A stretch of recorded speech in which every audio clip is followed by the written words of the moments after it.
Okay.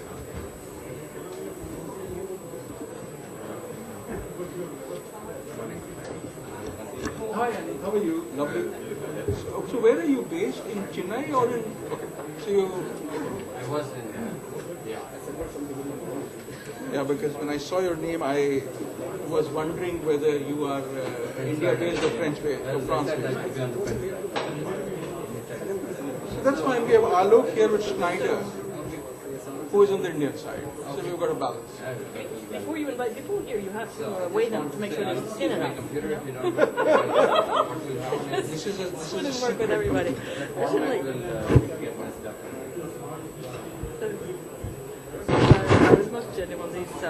क्या चल? No?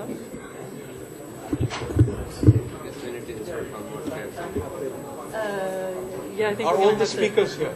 Someone can sit on my Koshi is here, Alok is here, then is here, and I saw Saurabh somewhere. Yes, let us assume they are here. Let's assume they're here. Oh, you must be an economist. I can pretend to be one. You know, that's the... Because just, Oui. no,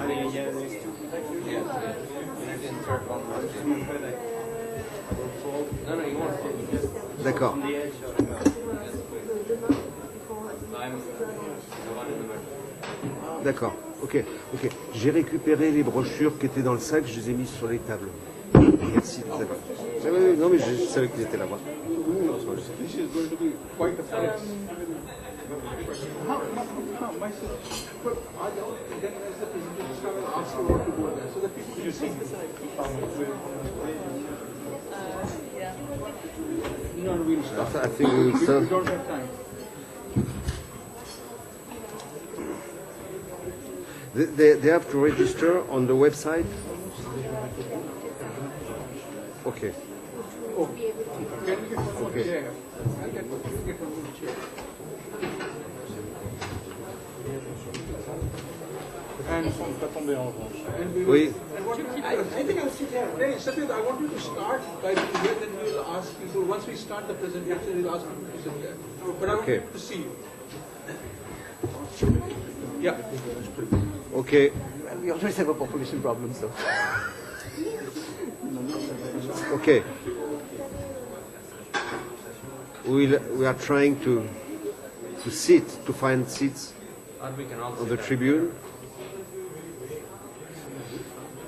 Otherwise, we will turn each turn. Please. Thank you being there and welcome to everybody. If you allow me, I'm François Moisan. I just have an announcement to do before we begin. Is that all participants are requested to register on the summit website for the industry visits, which are scheduled tomorrow, 25th of October, and you may coordinate at the French help desk. But you have to register because the rooms are limited and seats are limited for the visit tomorrow. So don't forget to register on the website. Okay, thank you. We'll begin. I am very pleased to welcome all participants and the co-chair, Ajay Mathur. Ajay Mathur is a director of the Bureau of Energy Efficiency in India, in charge of implementing energy efficiency policies, but he will maybe say a few words about that. We are very glad to organize both organizations, BE and ADEME, this roundtable in the framework of the summit. So we will introduce, as you have seen in the agenda of the meeting, Ajay and myself will introduce the debate, and then we will have the speakers, first the French speakers and after the Indian speakers. Ajay, I give you the floor. Thank you very much, François. It's a pleasure to be able to welcome you all together with François. François Moisan is the Executive Director for Strategy, Research and International Relations at ADEME, which is the French Agency for Environment and Energy Management. It's also an agency, ADEME, with which we at the Bureau of Energy Efficiency have had a long and successful partnership, which we seek now to enhance even further. a few points about the organization of this roundtable. We have till 2 o'clock. It's now 12:15. We also have 8 wonderful speakers on the panel, and we are going to ask them to share their thoughts with us. We had originally asked them to speak for about 10 minutes. I'm going to now ask that they are shorter, 8 minutes. 5 minutes, you get an incentive, an extra kulfi. Thank you. And one of the panelists actually told me that she would be quite willing to stand here and say, I'm done, please ask me questions. That's a bit much, Martha. I would like you to say at least a few words. But what we'd like to do is to have short presentations so we have an adequate time for discussions. François and I would like to make sure that we finish by 2 o'clock. There is lunch after that, and there have been known instances that if we go on too much into lunchtime, the audience treats the co-chairs as lunch, and we don't want that. Why this roundtable? Energy efficiency and renewables are important both to France, and François will say more about that, and to India, for a variety of reasons. They promote greater energy security. They promote local and global environmental enhancement. For example, both of these are very important interventions to mitigating climate change. They are also, in the case of India, very important as a means to ensure adequate energy access to all. And finally, they also greatly enhance economic competitiveness and productivity. Now, we also know that there are challenges from the point of view of prices, from the point of view of institutions, from the point of view of creating demand. And many of these challenges, and I forgot to say the one which is most important from the point of view of this meeting, getting the right technology. So, both countries have a strong program in promoting renewables and energy efficiency. And we thought it would be important for us to share our experiences.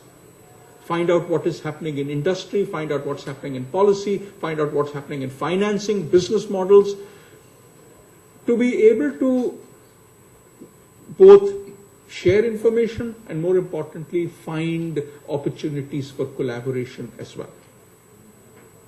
Whether the collaboration is at an institutional level, whether it is at a technology level, whether it is at a commercial level. We would like to see opportunities for collaboration so that we both are able to meet these common goals of enhancing renewables and energy efficiency in the energy mixes in our economy. I'm not going to say any more, but turn to François and ask him to co-chair the meeting, specifically his own interventions and then the presentations by our colleagues from France. François, all yours.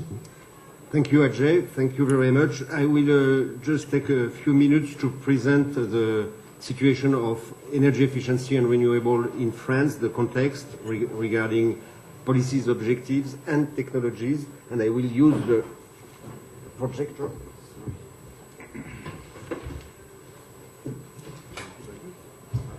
Yes, if the speakers feel that it will be more comfortable than during the presentation, why don't you put your chairs in front, and then as we move back into the discussion, then I'll request the speakers to come back here.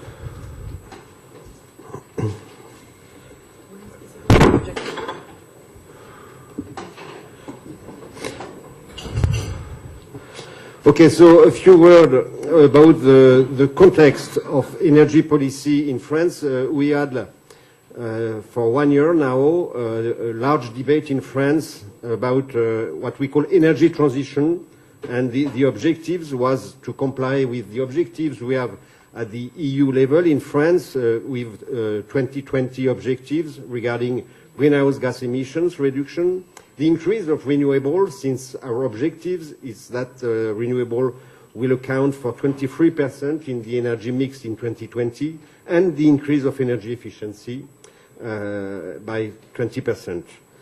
In the debate, the objective was further to have some objectives for the year 2030 in coherence with the reduction by a factor 4 of greenhouse emissions to 2050, especially dealing with energy efficiency and renewable.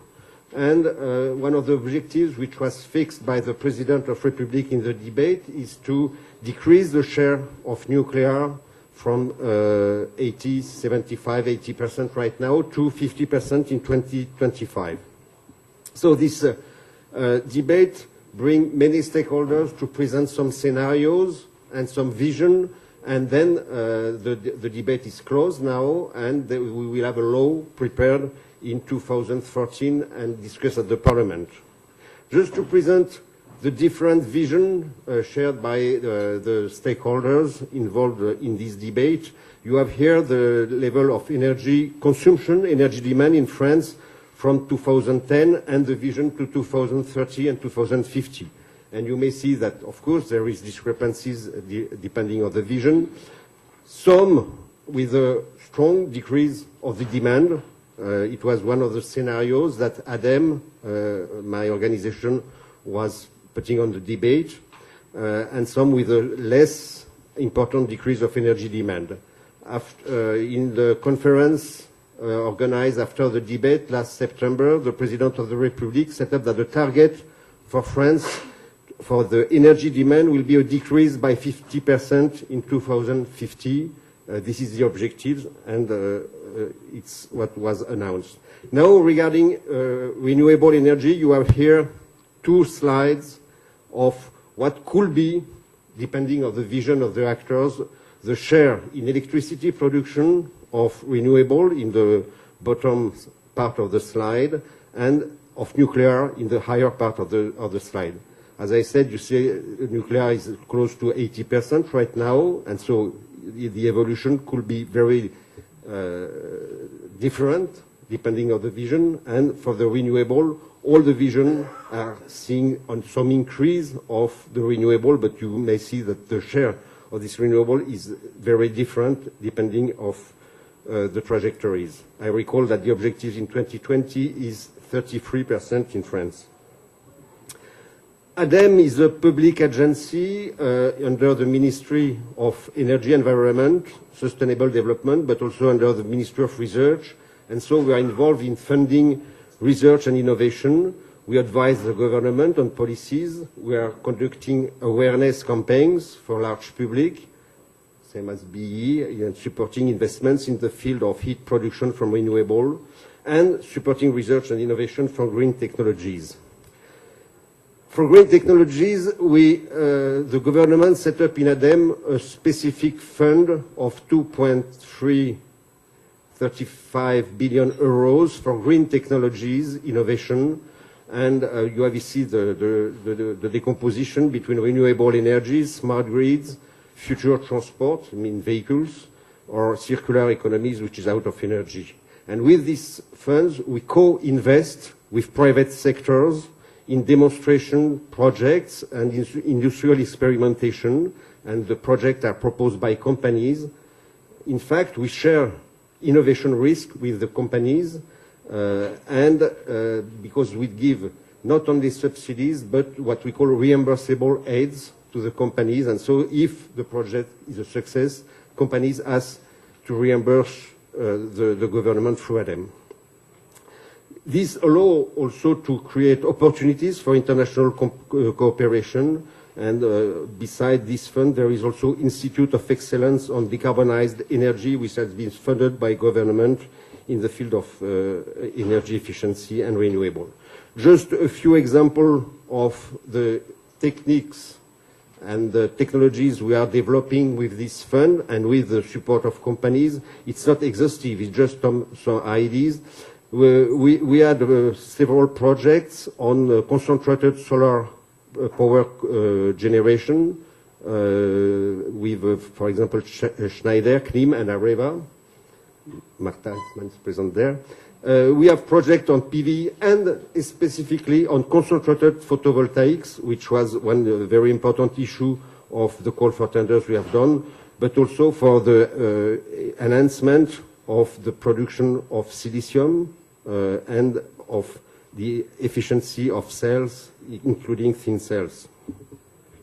In the field of wind and marine energy, we had a specific development for wind machine, large wind machine manufacturing. At this stage, until recently, France was working on component, but had not manufacturers. Now there is large manufacturers involved on wind energy. There is Areva and Alstom, and with Alstom we have a specific involvement on a manufacturing plant which was inaugurated in January. It's a 6 megawatt, which has this developed, but also other projects in the field of wind energy, which is now a big priority.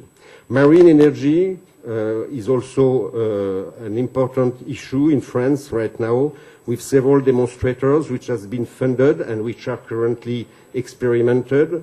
We call 2 weeks ago a new call for proposal of marine energy farms, so it means several machines in order to experiment before the industrialization phase.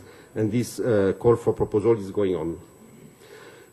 Besides solar energy and wind, we have, of course, involvement in other renewable technologies, such as second-generation biofuels, energy storage with free will, but also hydro water pumping, hydrogen and fuel cells, geothermal, but also strong involvement on positive energy buildings in order to be able to have the refurbishing of all the French parks. So this brings to innovation and potential cooperation with overseas.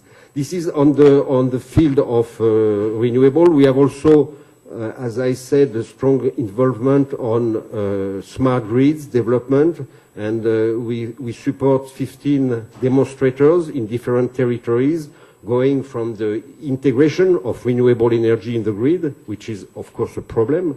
It's a problem in France, and I discussed with Ajay, it's also a problem in all countries and in India. So we had this involvement, but also in terms of storage, because there is intermittent energy and demand response, because with the growing share of renewable in the grid, we will need more and more to adapt the demand at the specificity of electricity production.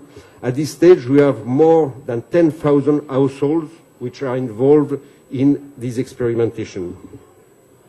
So during this roundtable, we'll be able to share this experience with Indian and French companies, and maybe to build new cooperation is what we are preparing on our side with BEE. And I think the session will be the opportunity to discuss all that and to have some proposal. So thank you very much. I close there, and I will keep the chair and ask Marta to go fast. I will keep my promise, just maybe. Marta, sorry. So Marta Crawford-Heitzman is a Senior Executive Vice President of Areva, Areva Research, and in charge of the development and innovation at the level of the group. We had the opportunity to work together several years before. Thank you. Marta, you have the floor. Thank you, François. I will keep my promise to Ajay. I told him that I would be very efficient, and I don't see my communications person here, so I will not use her slides. I'll just go straight to the point. Basically, who is Areva, and why am I at this table to talk to you about energy efficiency and the city of the future?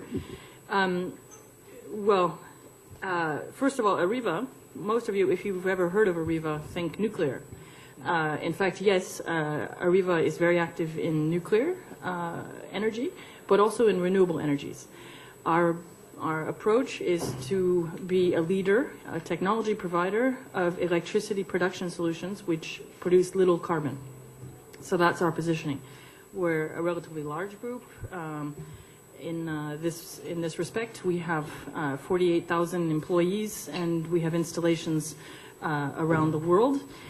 Here in India, we're better known maybe for renewables, but I'll come back to that. So just to present first who the group is, and then to focus a little bit more on renewables.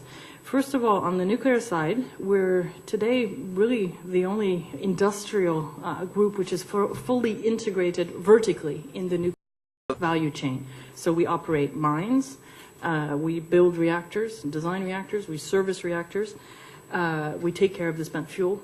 So we're completely integrated. How that translates, of course, into R&D, what's interesting is that one of our major drivers in R&D is sustainable development, and one of those mechanisms, one of those lines is energy efficiency. So energy efficiency, also reducing pollution, in reducing environmental impact. So for example, in our mines, we're working on new extraction methods. First of all, we need to be more efficient in finding the uranium. The uranium is getting harder to find because it's now deeper and sometimes more concentrated.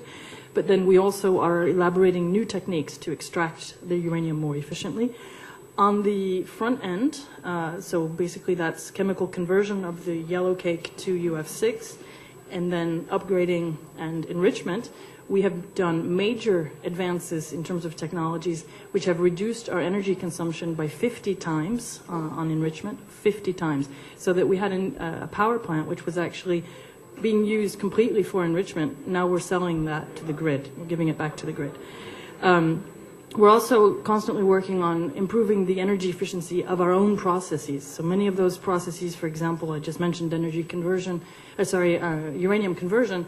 Those were chemical engineering processes which were put in place from the 1960s, and we're going back and revisiting those, coming up with shorter paths which produce less pollution and also consume less energy.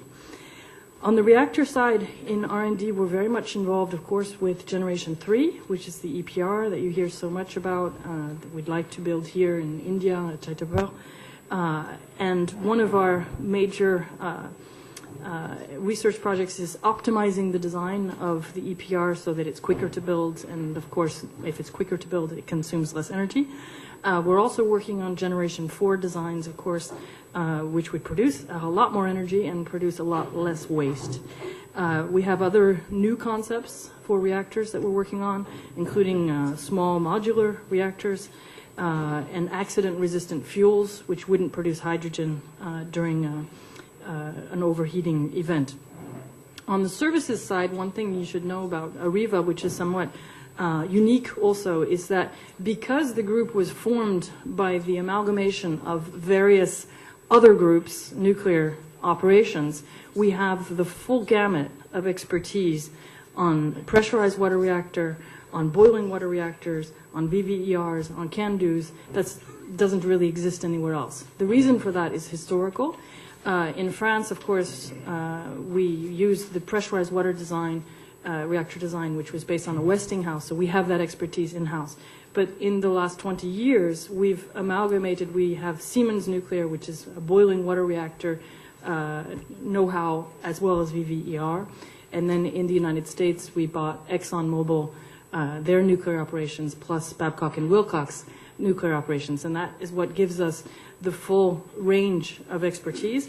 And that's why we service nearly 3/4 of the reactors. There are over 400 reactors in operation in the world, and our teams are involved in servicing about 3/4 of them. So considerable expertise on servicing reactors. On the spent fuel side, of course, we recycle in France. And so we recycle the uranium back into the fuel. We do that for other countries as well. So many countries send us their spent fuel, and we recycle. We also, of course, use the plutonium in the weapons back to fuel programs, and we incorporate that into mixed oxide fuel, which goes back to the reactor. And then we vitrify, and this is quite unique technology also in France, we vitrify the minor actinides. So on that side, we're working to find synergies and increase our own energy efficiency. Since the last 10 years, we've also developed a major offer in renewables, so that now, last year, we had 600 million euros of turnover on renewables. And so in R&D, of course, we're working on finding the synergies between our nuclear know-how and renewables. And I'll tell you, maybe if you're interested later, what some of those are. You might be surprised. It's actually helping us quite a bit. But our renewable offer is four-pronged. First of all, we have a concentrated solar technology, which is using Fresnel linear mirrors, straight mirrors. And we're nearing completion of a 125 megawatt installation in Rajasthan. This is going to be, when it's operational, the biggest unit in operation in Asia. We also have an offshore windmill offer, and today we're building 5 megawatt turbines. We started with Alpha Ventus, which is a 30 megawatt project in the north, off the coast of Germany. And now we're into Borkum West. So Alpha Ventus was a 30 megawatt, and Borkum West is 200 megawatt wind farm that we're building. And it's 45 kilometers off the coast of Germany in the North Sea. In R&D, of course, we're working on the next generation turbine. And again, energy efficiency is an issue, but it's also getting it back to shore. Our third offer in renewables is biomass. We're an EPC provider, and we have we've built over 100 biomass plants around the world. And we have here in India, in Chennai, our workshop where we build the Flex Bio boiler. And we're very much investing in Southeast Asia, and would like to develop further in India because it's a major market. So we have started in Brazil, the Netherlands, and now really branching out into Asia. And our fourth offer is a hydrogen fuel cell offer. François mentioned this. We have large fuel cells, and we have an integrated approach, integrated in a couple of ways. We have an offer which we call the Green Box, and we're working on optimizing this and getting our first industrial references, doing demonstrations. Basically, it's a pretty cool thing. I can talk like a geek. We have it basically in a container, and half of it is electrolyzers, and the other half is fuel cells. And so what you can do, you can couple it when you've got an excess of energy. You can use that energy to electrolyze water and store it as hydrogen, and then when you need the energy, you can run the fuel cells and produce electricity. So we are now getting into our first industrial references, and one of those is a quite interesting project in Corsica, in the south of France, where we've coupled the Green Box with solar panel farm. So we've got a 200 kilowatt set of panels, and basically when there's an excess, when the grid can't absorb all of the energy coming off of that, then we store it, and then we run the fuel cells. And it's quite exciting to see that. Of course, we have cost issues, and we're trying to get that down. We're looking for niche markets where basically producing the gas, it's a very high quality oxygen, for example, where that might have a value. And then we also, so it's integrated in the sense that we couple the hydrogen fuel cells with electrolysis, but also we couple it again with other types of energy. Voila, so that's our major offer. And then, like I said, if it's interesting to people, I'll be happy to explain some of the synergies that we found from a technology point of view between our nuclear know-how and our renewables know-how. Thank you.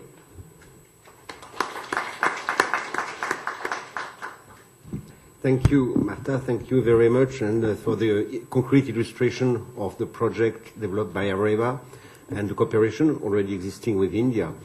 So we'll come back into discussion on these issues. I will give the floor now to Anand Tanikela, who is the Managing Director of Saint-Gobain Research in India. Saint-Gobain is an international company, very active in France, in the field of energy efficiency, not only, but for a large part regarding the envelope, the insulation, the mirrors. So, Anand, I give you the floor. Okay, good morning, everybody. So I look Indian. Of course, I was born and brought up in India, and then went to the United States. got my higher degrees, and then started working for a French company. So there was a decision that Veronique had to make, so the longest longevity is working for a French company, which is 18 years. So she put me in the French group. So I'm happy to be part of the French group. François, thank you for the introduction. What I would do is just take a couple of minutes to explain about Saint-Gobain. It's a large company, just like some of the other multinational around the table here. We're about a 43 billion euro company in 64 countries, all the right numbers right in front of you. But we would like to be known as the reference company in sustainable habitat. If you think of buildings in the future, we would like you to think of Saint-Gobain. And that is the direction we're going. And we are, as the ambassador has mentioned yesterday, there are a total of 100, top 100 innovative companies. There are 12 in France, and one of them is Saint-Gobain, one of the 12. And we are very proud to be one of those. And how we do that, we have some tools. As you see on this, we have 7 what we call main R&D centers around the world. And we produce about 400 patent applications every year.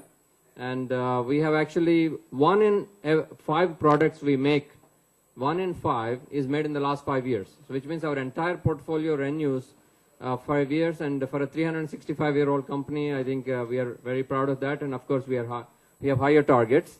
And as you see on the right, I don't want you to worry about reading all the fine text, but we have very strategic programs, and most if not all of our strategic programs are in the area of sustainability and buildings. And I'll come back to why I'm standing in India and explain the relationship between Saint-Gobain, France and India. So first, I would like to say that we have 4 key sectors. One is what we call innovative materials sector. This is the sector that really innovates. And then we apply it to other sectors, of course, construction products right away, and then building distribution and packaging.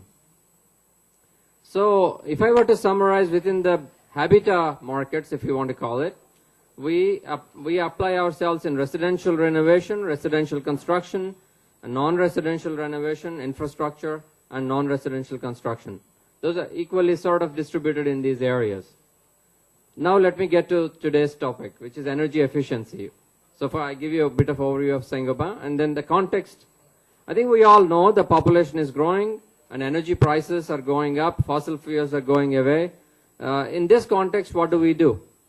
And of course, combined with that, population is increasing, and it has, as you saw 30, 40 years, we have grown a lot, and we are supposed to increase another 3 billion soon. So energy needs to be at the center of our attention. Today I'm going to focus on buildings, as I mentioned. If you see in this chart, if you take any other industry, transportation or industry or buildings, if you may use sustainable technologies, you could use that much less energy. Whereas if you build traditional technology, you use a lot more energy in buildings. So it clearly shows there's a lot of opportunity in being able to produce better buildings. And then what's the approach of Saint-Gobain? Well, better building, low energy consumption building doesn't mean it's a cheap building or anything like that. We talk about what we call multi-comfort.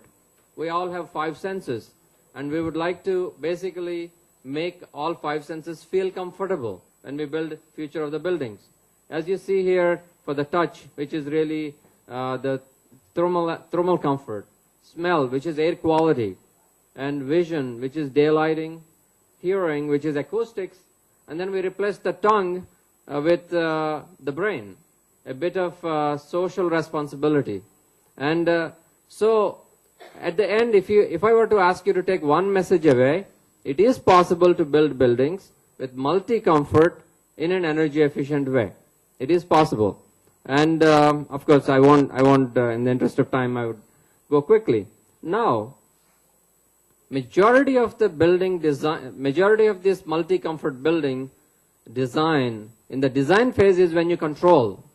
So it's very important that we collaborate at the design level on how these buildings are built. And it's also important, of course, energy efficiency is the only way with multi-comfort. It is possible, it's not science fiction. Here is a building we have built using a series of Saint-Gobain innovations in France. And we are hoping to do the same in India and in all the other countries. This is a positive building, net positive building. And the cost is not outrageous. It's comparable. It's comparable to what we do. And I won't go into the details in the interest of time. We can speak later on how we do this. So now let me go to so I set the context. I think you understand how we fit in the context. Now let me say what the India-France collaboration is all about. Saint-Gobain has decided to have a new tool in our portfolio, what we call Saint-Gobain Research India. It's a new R&D center we have started last year. And this research center we inaugurated, and we have actually a very new model for this center. We would like to be very close to academia. Our research center is going to be across the street from IIT Madras in Chennai. We wanted to do research in this center about habitat for hot and humid climates, as you see, as the key focus area. So Chennai is the hottest and humidest place in India. It makes all the sense in the world. So this new tool in Saint-Gobain's portfolio is going to focus on these areas, what you see on the screen. And now the relationship with Indo-France, as many of you heard CEFIPRA in many talks, and these are the areas we are already starting to work on. We are working with the large IT buildings, hotels and hospitals in thinking about these buildings in this region.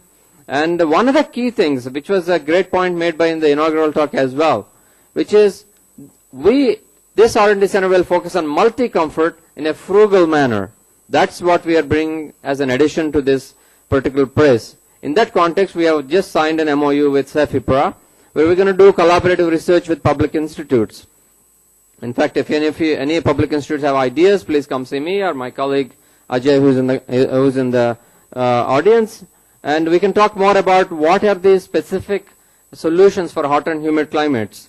And of course, we are also trying to address one other big need of the region, which is mass housing, affordable housing. Everyone agrees that housing is a key need of the country.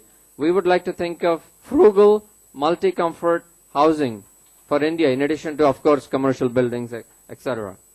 So I won't bore you more. I'll just take 30 seconds to just flip through a few slides. I won't talk of a few solutions that are capable of providing this in innovative ways, energy efficiency, various types of insulations, super insulation. This is not a science fiction, and aerogels, and you can have various types of vacuum panels, insulating systems. You can have insulation not only inside but externally for older heritage buildings. And of course, in one of the other discussions, we have had thin films for glass in order to be able to produce. And we can actually, today, it's no longer a necessary. In Europe, triple glazing is a must.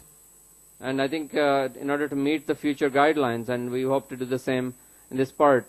And we can have electrochromic glazing. For example, you can, with a flick of a switch, you can control how much heat and light you control. Okay, so I stop here with the simple message. It is possible to have multi-comfort buildings in an energy efficient and responsible way. Thank you. Thank you, Anand, for this very interesting presentation and underlining the cooperation and the research already taking place in India. And I do think that summer and hot climate comfort in buildings is a very new issue in France, for example, but we have a hotter, warmer climate coming on, and so it's an important issue, and I think there is also cooperation that could be done in this field. I will give the floor right now, the discussion will come after the speakers, to Pascal Formicine from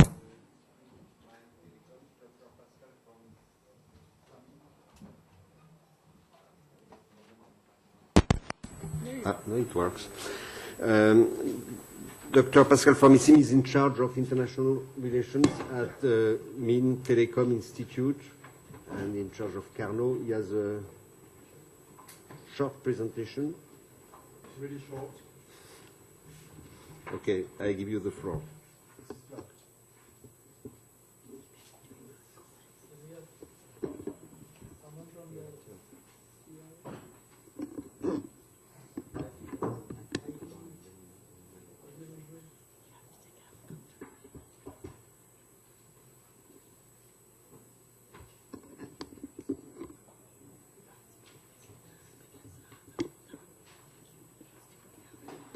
Is there anybody who can help with this from the technical staff in unlocking the computer? Or we can just use yours. Okay, it works. Okay, thank you. Lovely.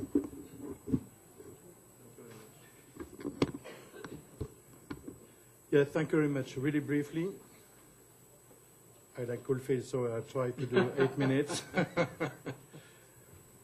I just wish to present you my structure and the recent trends in research related to much more specifically biomass, but I'm interested to present the Statut Carnot. And Statut Carnot, this is a label given by the French government, and we are 34 structures like that in France.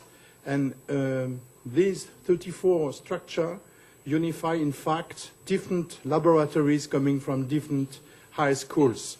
And we are representing here by École Polytechnique in France, the six Écoles des Mines, as well as ENSTA and different other structures in order to give us the governance.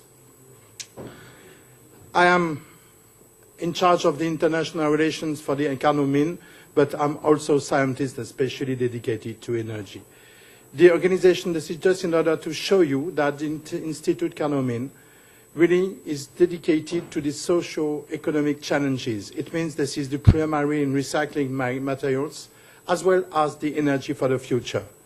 And into these departments, one is specifically dedicated to this energy. And I come already to that. But before, we have one major asset. We wish to stick with the needs of company. We are dedicated because we are belonging to the Ministry of Industry. We are really, we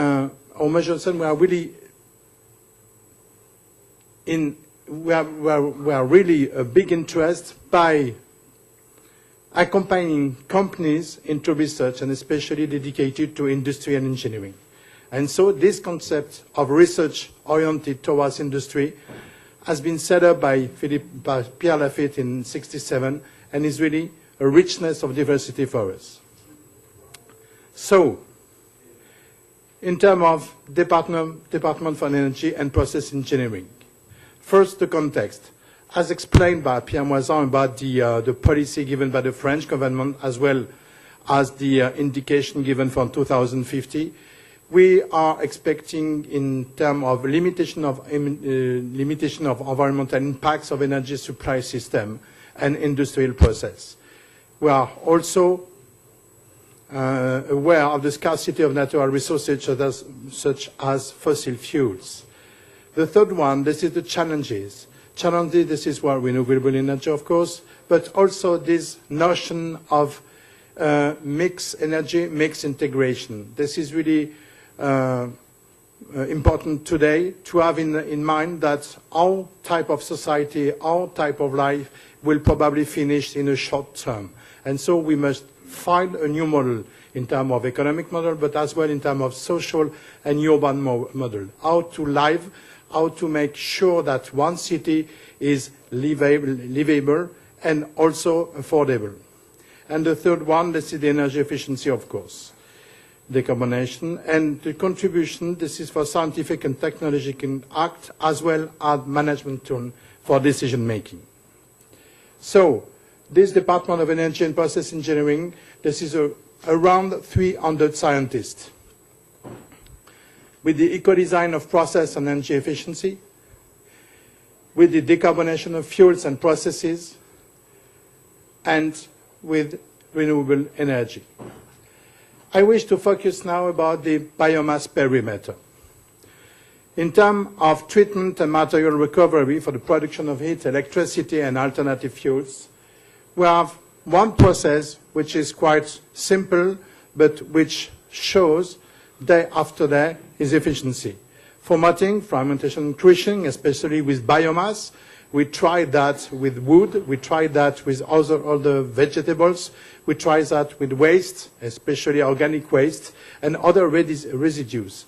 After a thermochemical process, we can obtain fuel, gas, liquid, and solid.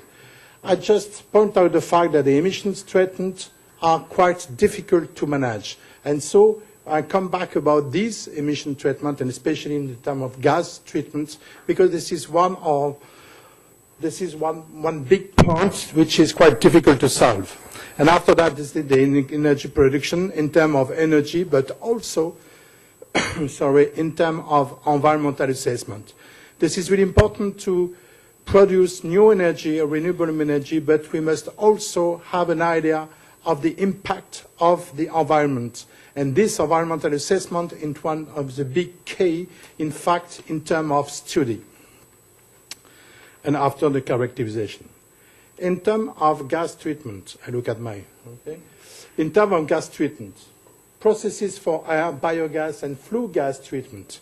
You have the typical processes by adsorption, and we have also developed new processes, such as photocatalytic systems, which could give really new and good results, and cryogenic processes.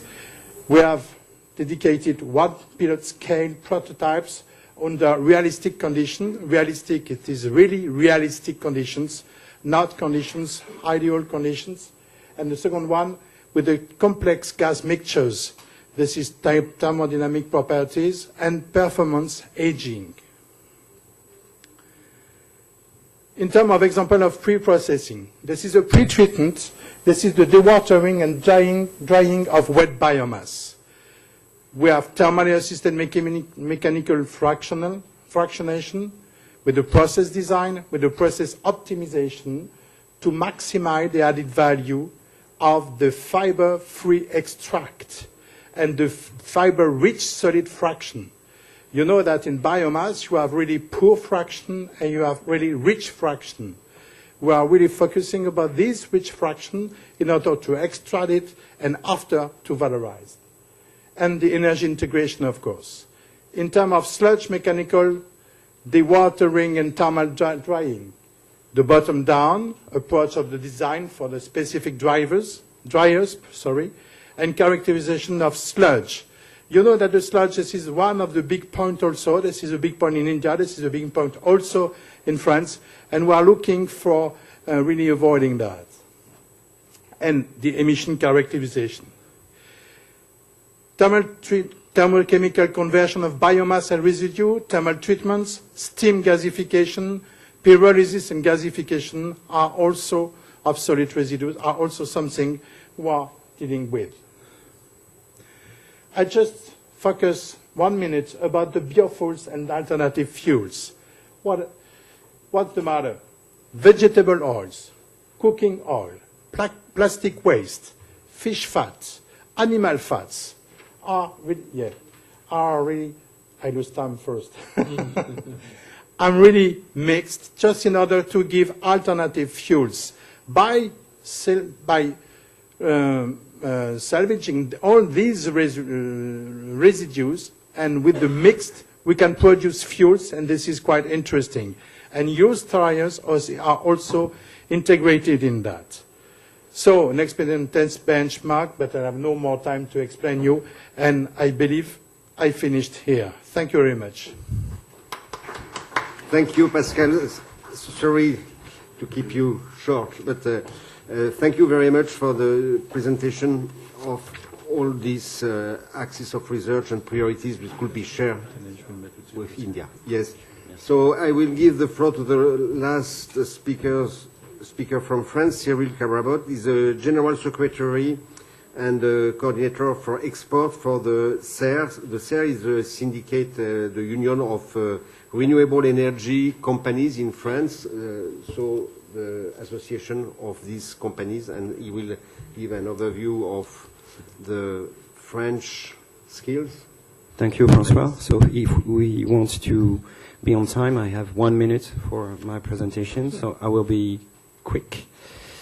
First of all, I will try during this presentation to give you an overview of the French offer regarding renewable energy. So I'm sorry if I'm not mentioning some company, but it's a wide offer, so I will just concentrate on some innovative company or some company that are already implemented in India. So first of all, quick word about our syndicate. We are representing 400 members, big company like Areva, like Alstom, Schneider, GDF, Suez, EDF, and small one, an intermediary sized company. We are mostly a lobbying group working in France. So maybe you were wondering why I'm here. It's because some of the company, mostly drive by solar issues, I were asked our association to help them in order to win some markets, to have some new data and maybe some help with the institutional bodies in those countries.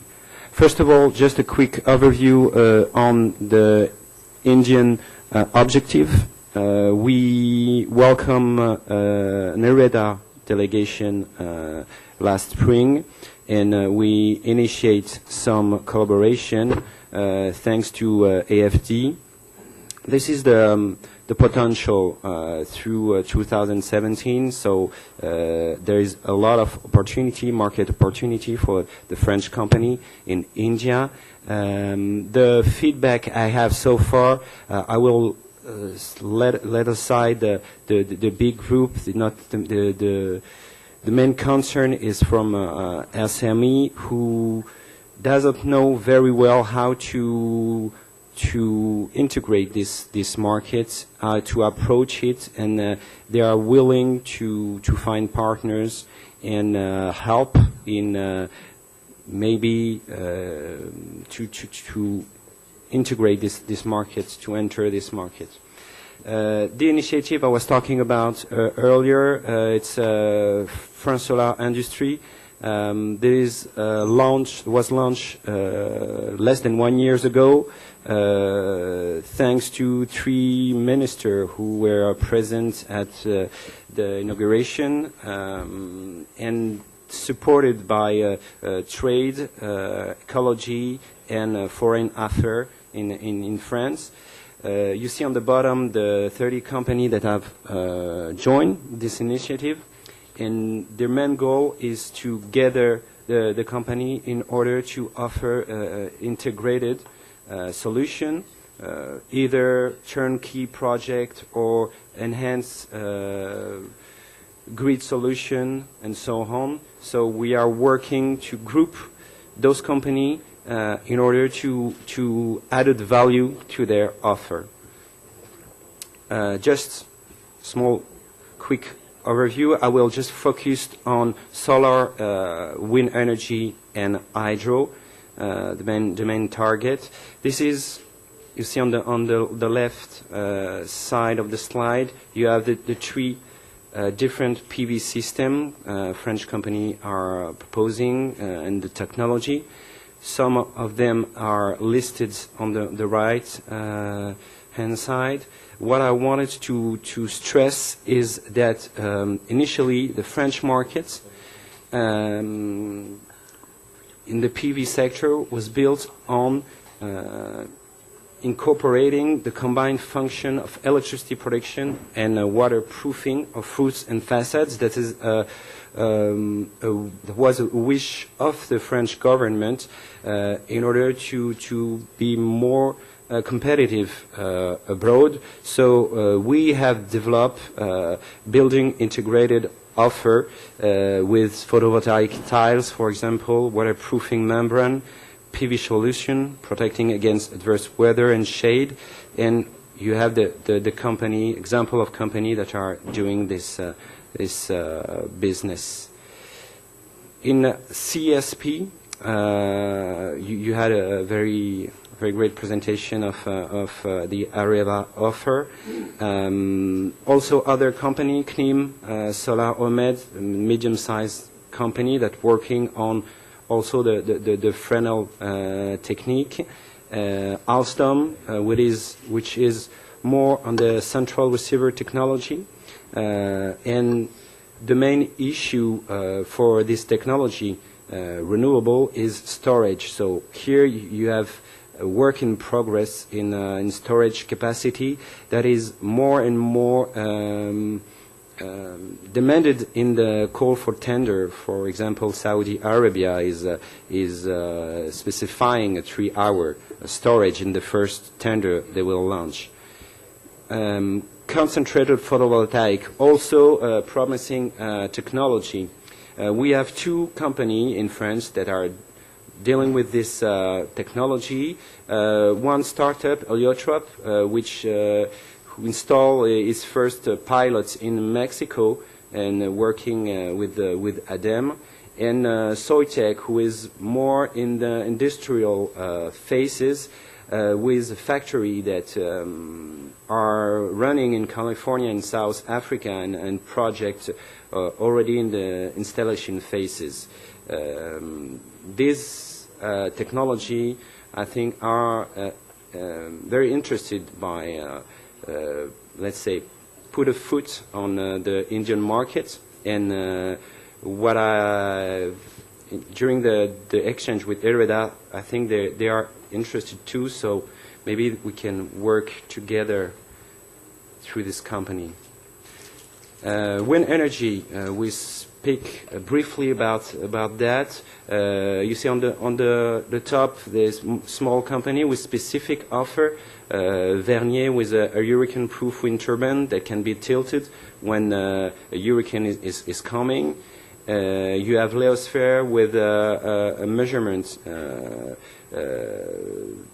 devices, and of course our 2 leaders, Areva with offshore wind turbine offers, and Alstom also. And François also mentioned the marine energy, and we have projects in the floating offshore turbine, because for the moment the offer is limited by the water depth. So we are also working for a deeper sea in offering solution in wind energy. And finally, hydropower, also leaders in France. I put specifically a big company that's just won a tender here in India with 850 megawatts installation, and a small one with specific offer, very low head turbo generator technology for very low head river. And this is mostly for small power and specific sites. Thank you very much. If you have questions, I will be glad to answer. Thank you, sir. I was just thinking to call you at the time, but you're perfect.